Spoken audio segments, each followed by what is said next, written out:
फौजी का दर्द क्या होता है दिखाना चाहूंगी उन कुर्सी वालों को। एक फौजी की मजबूरी, हमें मत छुट्टी दो मत भत्ता दो, बस काम यही अब करने दो।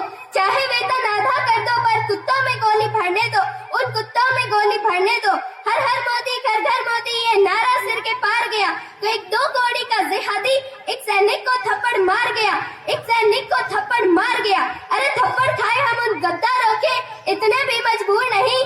हम भारत माँ के सैनिक है, कोई भाड़े के मजदूर नहीं। हम भारत माँ के सैनिक है, कोई भाड़े के मजदूर नहीं। या तो कश्मीर उन्हें दे दो, अरे सुन लो दिल्ली वालों, या तो कश्मीर उन्हें दे दो या आर पार का काम करो।